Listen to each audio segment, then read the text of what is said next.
그리고 나시린이라는 제목으로 나누도록 하겠습니다. 신학대학을 가면요, 두 부류의 친구들을 제가 만나게 되었습니다. 가서 만나게 되었는데, 첫 번째는 하나님 앞에 자기가 스스로 약속해서 하나님, 제가 하나님의 일을 하겠습니다 약속한 친구들이었어요. 그런 친구들은 학교 생활할 때 밝고 긍정적이에요. 왜냐하면 내가 하나님 앞에 이제 훈련받는다, 내가 하나님의 일을 시작한다라는 생각 때문에 뭐든지 적극적이고 긍정적이고 막 자기의 꿈을, 비전을 사람들 앞에 막 이야기하고 뭐 그런 모습을 봤었습니다. 그런데 또 다른 한 친구는 어떤 모습이냐, 자기는 약속하지 않았어요. 하나님 앞에 내 삶을 드리겠습니다, 우리 아까 찬양했잖아요. 뭐 내 삶을 드리리, 이런 약속을 한 적이 없어요. 그런데 신학교에 왔습니다. 왜 왔을까요? 내가 약속한 적 없는데 다른 사람이 약속을 한 거예요. 누가 했을 것 같아요? 엄마가 약속하고 할머니가 약속하고 해서 거의 뭐 끌려온 친구들이에요. 그 친구들은 어떨까요? 늘 좀 불평이 있었어요. 내가 별로 이거 하고 싶지가 않았는데 오게 되었다, 뭐 이런 친구들이 있었습니다. 여튼 두 친구들의 모습을 봤는데 지금 목회하는 것 보면은 그때랑 좀 달라요. 다들 아름답게 멋지게 좋은 모습으로 목회하는 것을 또 보게 되면서 하나님 또 저렇게 일하시는구나 라는 것들을 경험하게 됩니다. 성경에도 이런 두 부류의 사람들이 등장을 합니다. 우리가 성경에 보는 헌신자들 있죠. 하나님 앞에 쓰임받았던 사람들의 모습을 보면은 이 두 부류가 존재를 해요. 먼저는 아까 말씀드린 것처럼 자발적으로 하나님 앞에 나온 사람들이 있었습니다. 이런 사람들이 너무너무 많죠. 대표적으로 우리가 이사야라는 사람을 볼 수 있는데요. 이사야 6장 8절의 말씀을 보면요, 하나님께서 세상을 바라보시면서 탄식을 하세요. 이 세상을 어떻게 할까라는 탄식을 할 때에 그 앞에서 하나님, 제가 하겠습니다라고 손을 들고 나오는 대표적인 사람 이사야의 헌신이 있습니다. 그 말씀을 한번 읽어볼까요? 같이 한번 읽어보겠습니다. 시작. 내가 또 주의 목소리를 들으니 주께서 이르시되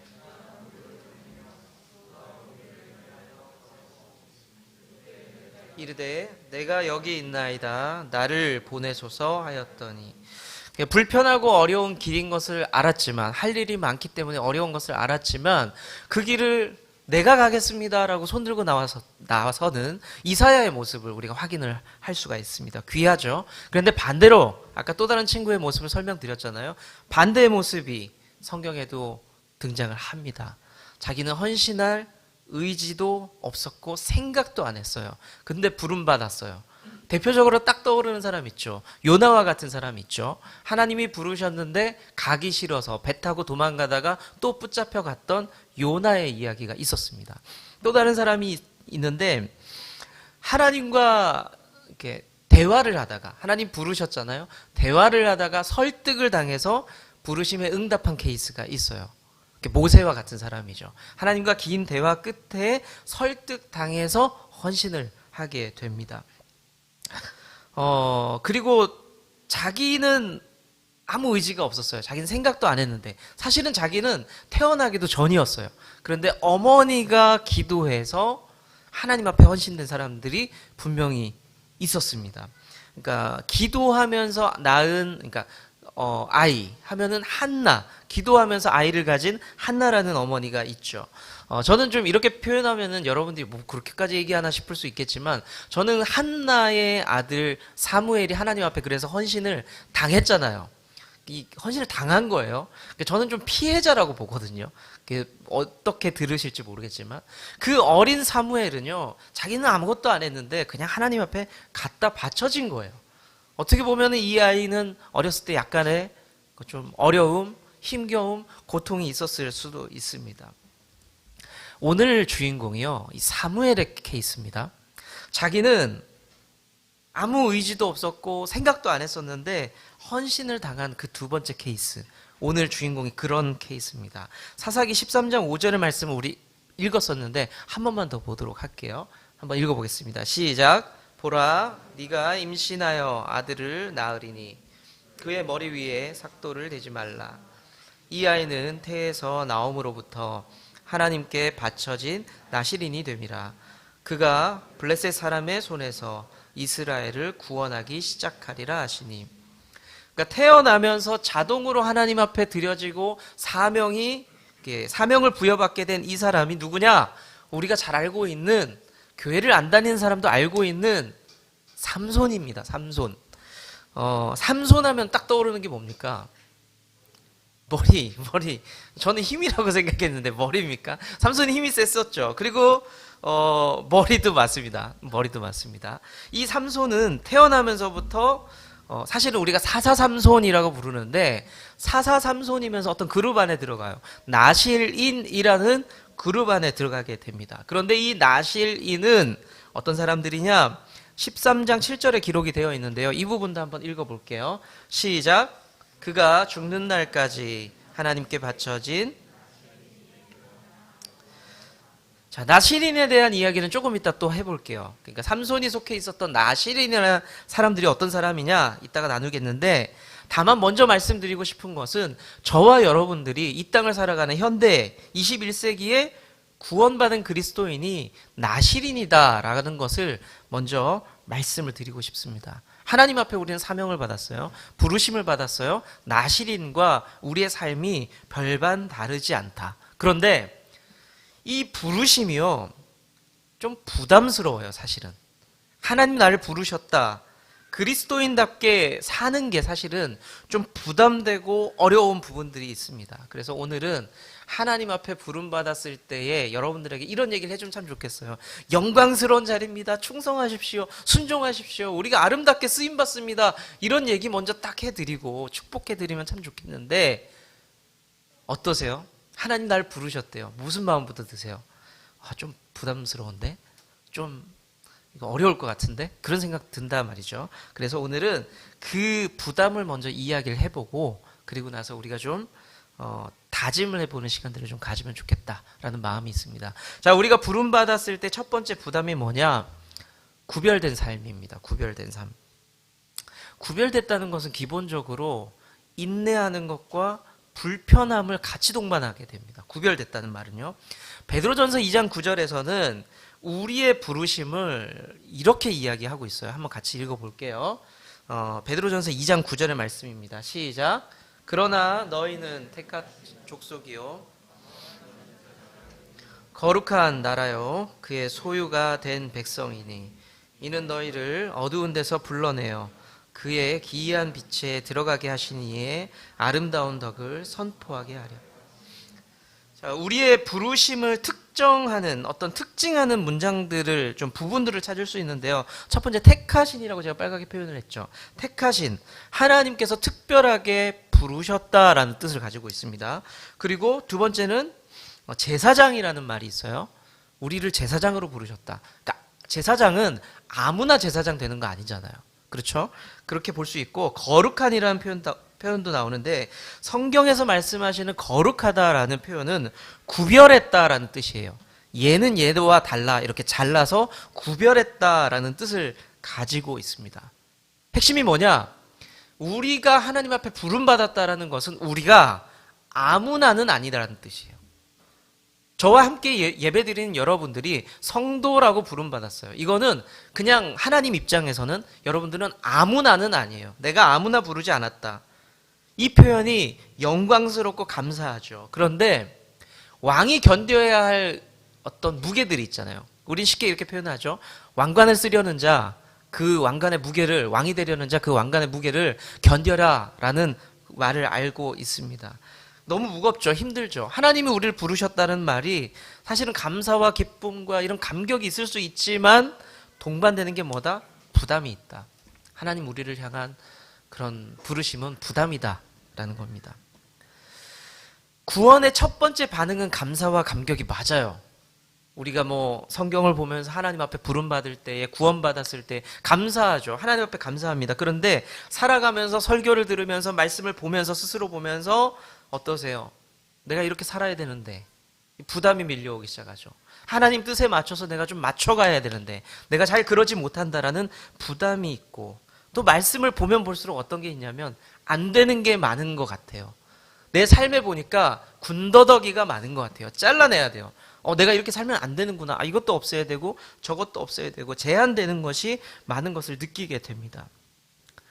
오늘 소개하고 있는 나실인 삼손이요, 나실인이라는 사람들이 하나님 앞에 헌신된 사람인데 우리와 똑같이 부담이 있었어요. 무슨 부담이냐? 안 되는 게 많았어요. 금지 항목이 많았어요. 그게 뭐냐 하면 좀 독특하긴 한데 나실인은 포도에서 나오는 것을 먹을 수가 없었어요. 생포도 있죠. 그냥 과일. 포도 먹으면 안 돼, 나실인. 평생. 그리고 나실인은 그럼 포도 말려 먹으면 안 돼요? 건포도 안 돼. 그럼 포도로 만든 주스나 포도주는 어때요? 술은요? 안 돼. 그리고 너는 독한 술도 마시면 안 돼. 포도 아니더라도 독한 술도 마시면 안 돼. 라고 이야기를 합니다. 그 왜 그렇지? 라는 저도 좀 찾아보기도 하고 생각을 해봤는데 구약에 보면요. 포도로 만든 술이나 그 발효식품을 먹고 실수를 하는 사람들이 굉장히 많이 등장을 해요. 나실인은 하나님 앞에 부름받은 사람이에요. 그러니까 하나님 앞에 부름받은 사람들은 실수를 줄여야 돼요. 그래서 포도로 마신 그 발효된 음식 먹으면서 너 실수하면 안 돼. 이런 메시지도 분명히 갖고 있어요. 우리에게 그 실수에 대한 부담을 분명히 주고 있죠. 그리고 나실인은 부정한 것들을 먹지도 말고 만지지도 말라라는 명령을 주십니다. 그리고 또 다른 하나는 부정한 것을 가까이 하지 않기 위해서 가족에게 장례가 있어도 나실인은 장례를 못 치르겠어요. 좀 불편한 이야기였죠, 사실은. 아까 말씀드린 대로 그리고 나실인은 가장 큰 특징 중에 하나가 머리에 이제 가위질, 삭도, 칼질을 못하게 했습니다. 그래서 머리카락을 자르지를 못했죠. 철저하게 나실인은 보통 사람들과 다른 삶을 살게 됩니다. 자, 여러분들이 나실인으로 부름받았다라고 한번 생각해 볼게요. 어떠세요? 불편하죠? 못하는 게 너무 많다고 합니다. 불편한 삶입니다. 적당히 좀 섞여서 살아가면 갈등도 없고 좀 유연하게 살아가면 즐겁고 편할 텐데 나실인으로 살아간다는 것이 제약도 많고 안 되는 것도 많고 불편한 삶입니다. 근데 아까 말씀드렸잖아요. 21세기를 살아가는 그리스도인이 뭐다? 우리가 나실인이다. 이런 말씀을 드렸어요. 그 나실인은 구별된 삶, 좀 다른 삶을 살아야 된다. 좀 세상과 좀 다르게 살아야 된다라는 이야기를 성경은 우리에게 하고 있고 그 말은 너희는 좀 불편할 거야. 너희는 좀 참아야 될 거야. 너희는 좀 그렇게 살아야 될 거야 라고 말씀을 하고 있습니다. 여러분들에게 이렇게 축복하고 싶어요. 여러분들은 이렇게 되면 좋겠어요. 교인이 아니라 성도였으면 좋겠어요. 교인이란 말은 그냥 회원이잖아요. 그냥 우리 멤버, 회원. 이거 말고 이 땅의 나실인처럼 살아가는 성도였으면 좋겠습니다. 그럼 뭐가 따라온다고요? 불편하죠. 부담스럽죠. 어렵죠. 그런데 성경은 그 길이 맞다. 그 길이 복되다. 그것이 옳다라고 말씀하고 있습니다. 하나님 말씀대로 거룩한 부담을 좀 안고 살아갈 수 있는 저와 여러분들 될 수 있기를 축복합니다. 두 번째는 뭐냐? 첫 번째는 하나님의 부르심, 구별됨이 우리에게 부담이다라고 했잖아요. 근데 두 번째는 뭐냐면 그 부담, 그 부르심이 영원하다. 영원한 부르심입니다. 나실인에게는 두 종류의 부르심이 있어요. 하나는 그냥 영원한 나실인이 있어요. 그냥 태어나면서부터 영원히 죽을 때까지 나실인인 사람들이 있고 또 다른 하나는 한정된 기간만 나실인으로 부름받은 사람들이 있습니다. 영원한 나실인의 대표적인 사람들이 삼손과 사무엘이에요. 이 사람들이 영원히 나실인으로 살았던 사람. 그런데 일정 기간만 하나님 앞에 헌신하고 그렇게 살았던 나실인도 있다라고 성경은 기록을 하고 있습니다. 자, 우리를 향한 부르심이 어떤 부르심일까요? 제가 여러분들은 나실인입니다. 저와 여러분은 나실인입니다라고 말씀드렸잖아요. 영원한 나실인일까요? 아니면 일정 기간만 나실인일까요? 여러분들은 어떤 일정 기간만 그리스도인이에요? 그래서 한 10년 뒤에는 이제 그리스도인 그만할 거예요? 그거 아니잖아요. 그렇죠? 여러분들의 구원이 단기적입니까? 아니면 영원한 구원입니까? 영원합니다. 우리의 구원은 영원해요. 요한복음 10장 28절은 분명히 그 부분을 약속하고 있는데요. 함께 한번 좀 읽어볼게요. 10장 28절 시작. 내가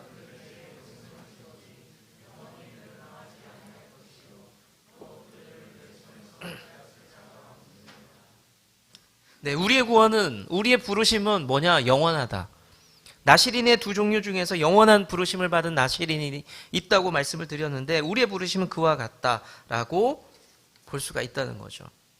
하나님께서 여러분들을, 저를 영원한 나시린으로 부르셨습니다.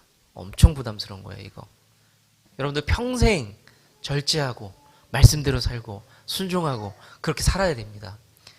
막 무게감이 있지 않아요. 막 짓눌리는 느낌 있지 않아요.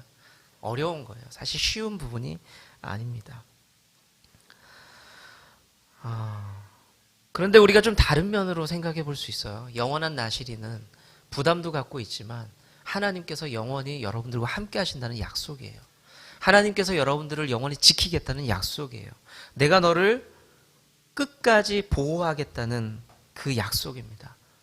우리에게 부담도 있지만 동일하게 찾아오는 것은 내 삶의 안정감과 감사를 고백할 수가 있습니다. 우리는 그 영원한 부르심 속에서 각자가 부름받은 어떤 영역들이 있어요. 사명이 있단 말이에요. 사명이 있는데 그것을 하면서 살아가야 돼요. 순종하면서 내게 주어진 어떤 사명들을 행하면서 살아가야 되는데 우리가 늘 충만할 수 없잖아요. 늘 신앙이 좋은 것 같지 않잖아요. 늘 세상과 싸워나갈 때 잘 싸우지 못해요. 실패할 때가 있습니다. 영원한 나시린으로 부름을 받았는데 우리는 좀 약해요. 강하지를 못합니다. 그런데 그럴 때 어떻게 하냐? 우린 무너질 때가 있고 힘들 때가 있잖아요. 성도답지 못하게 살아갈 때가 있어요. 무너질 때가 있어요. 그럼 어떻게 할 거예요? 힌트를 제가 하나 발견을 했는데 아까 말씀드렸잖아요. 영원한 나시린 말고 어떤 사람들이 있다? 한시적인 나시린이 있다고 그랬잖아요. 그 사람들이 한시적으로 예를 들면 1년을 나시린으로 하나님 앞에 부름받았어요. 살아가는데 내가 하나님 앞에 약속을 다 못 지켰어요. 그렇게 못 살았어요. 그럼 약속이 깨졌잖아요. 그럼 어떻게 해야 될까요? 끝난 거예요? 그 사람은 이제 패배자, 실패자? 아니요. 그런 사람들은 어떻게 해야 되는지 민수기 6장 12절은 이렇게 말씀을 해주고 있어요. 한번 읽어볼게요. 시작.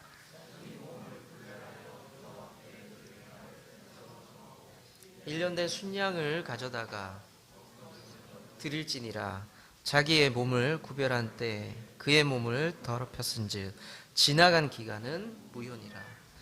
사명자로 살아가다가 무슨 문제가 발생을 하게 되면은 속건제, 그러니까 우리식으로 표현할게요. 회개하고 하나님께 다시 나아가면 된다. 대신 네가 1년 약속했지. 그럼 무효, 다시 시작할게. 리셋이야. 알았지? 대신 너에게 다시 한번 기회를 줄게 라고 하나님께서 약속을 하신 거예요. 이 말은 뭐예요? 게임 끝이 아니에요. 다시 시작할 수 있는, 물론 좀 고단하고 힘들 수는 있겠죠. 하지만 다시 시작할 수 있는 기회를 줬다는 겁니다. 여러분들 혹시 오락실 좀 다녀본 분 있으세요? 어릴 때 오락실 애기들이 가면 오락 진짜 못하잖아요. 그렇죠? 그래서 돈을 엄청 많이 넣어야 돼요.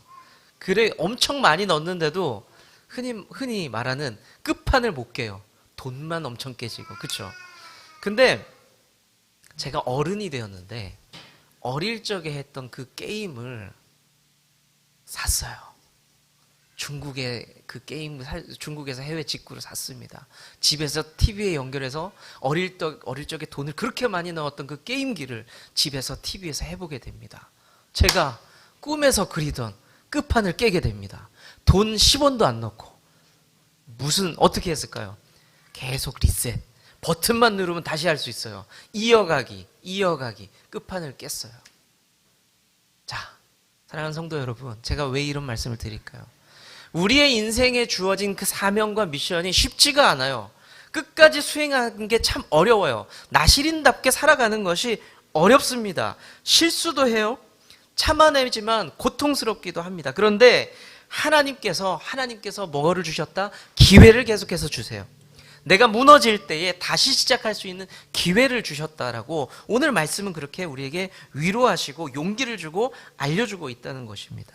그래서 우리는 이 사명의 길을 걸을만 해요. 너무 두렵고 너무 부담스럽지만 그래도 우리가 이 길을 걸어갈 때 하나님 좋으신 하나님의 성품을 의지하면서 다시 시작할 수 있는 저와 여러분, 그렇게 걸음걸음을 걸어갈 수 있는 우리가 되면 참으로 좋겠습니다. 네. 조금 마무리를 좀 해볼게요. 우리는 영원히 구별된 나실인으로 부름받았어요. 그래서 엄청 불편하고 사실은 좀 부담스럽습니다.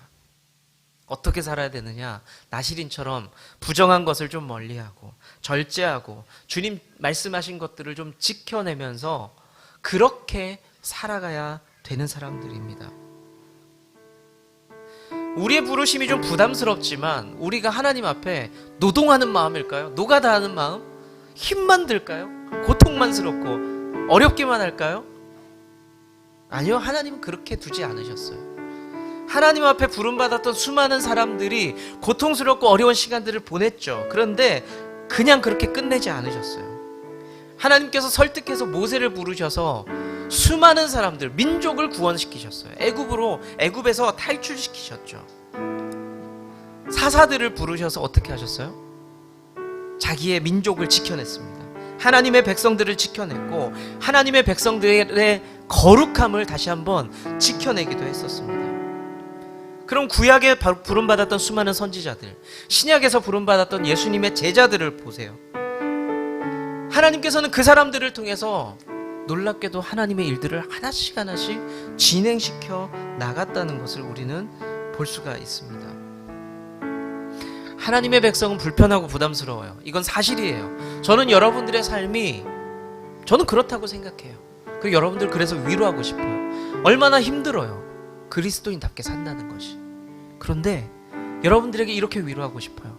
여러분들이 불편하고 어렵고 힘들지만 그 앞에서 순종할 때, 하나하나 지켜나갈 때, 하나님이 10가지 말씀하셨을 때 우리가 10가지 다 못 지킬 수 있어요. 하지만 우리에게는 리셋할 수 있잖아요. 다시 나가면 되잖아요. 그래서 순종해요. 10가지 중에 2가지를 지켜요. 3가지를 지켜요. 좀 이번 주에는 5가지를 지켰어요. 그렇게 살다 보니까 하나님 나라가 점점 확장되는 거예요. 내 가정이, 내 직장이, 내 주변이 하나님 나라가 아니었는데 5cm, 10cm, 1m 하나님 나라로 확장되는 거예요. 이유가 뭐라고요? 여러분들이 나실인답게 살아갈 때, 그리스도인답게 살아갈 때 하나님 나라가 그렇게 확장되고 있다는 것입니다. 사랑하는 성도 여러분, 나실인으로, 그리스도인으로 귀하게 쓰임받기를 축복합니다. 실패할 때는 한시적인 나실인을 기억해 보세요. 우리 다시 나가면 돼요. 그 기한이 다시 시작될지라도 다시 나가면 돼요. 그렇게 순종하면서 하나님 나라를 확장시켜 나가는 우리 좋은나무 교회 가족 여러분들 될 수 있기를 축복합니다. 우리 이 시간에 좀 잠깐 한번 기도해 볼까요? 그리스도인답게 살아가는 게 얼마나 힘들어요. 불편해요. 때로는 내적인 갈등들, 싸움들이 계속 있죠. 하지만 이 시간에 좀 함께 기도할 것은, 하나님, 그래도 나실인이 실패했을 때 제사 드리고 다시 한번 나간 것처럼 우리도, 나도, 저도 그렇게 실패했지만 다시 한번 이 시간에 다짐합니다. 제가 그리스도인답게 살아갈게요. 그랬을 때 우리 가정이 변화되는 모습을 보게 해주세요. 내가 있는 곳이 달라지는 것들을 보게 해주세요. 아니, 멀리 가지 않고 내 속에 내 스스로가 하나님 나라 되는 것을 좀 보게 해주세요. 이렇게 우리가 좀 결단하고 소망하는 기도를 함께 드리기를 원합니다. 함께 기도하겠습니다.